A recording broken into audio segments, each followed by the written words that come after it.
The second application of sectors of fire is the offensive and defensive turrets of naval warfare. Here we have an example of a World War II ship, the battleship Yamato.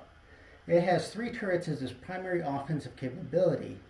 Now each turret, while it has a limited sector of fire, can rotate to grant greater coverage of any particular flank, whether it be front, left, or right, or even the rear.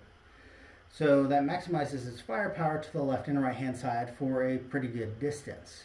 But it also still has coverage of fire to the front and back.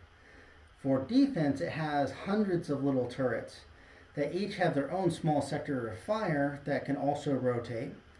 That provides them 360-degree coverage from air power, again, for a short distance, which means that its major vulnerability is the underbelly, where it can't mount any type of real defensive system.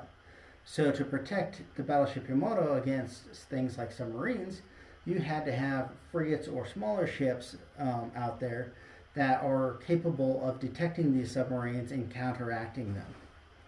In modern warfare, we are a missile-based fleet. This is a Type 55 Chinese destroyer, which means that it has a very long distance for offensive capability and a 360-degree pattern. However, for defensive capability, since it is also missile-based, it has to rely on the radar fan of protection, which means that if the ADA system is outside, or if the method of attack is outside of that air defense radar, the ship itself will become vulnerable and not able to defend itself in any way. This means that modern ships are more reliant on each other to kind of provide that 360-degree coverage that you need, and integrating systems with each other so that each ship can fire in defense of the entire group.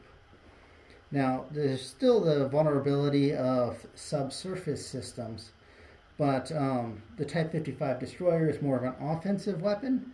You will have other ships escorting it that are more defensive in nature, enabling them to defend against those submarines the same way that we used to do back in the day.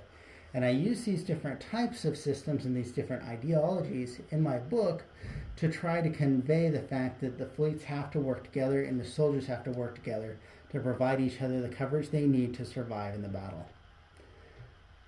Thank you. Please like and subscribe.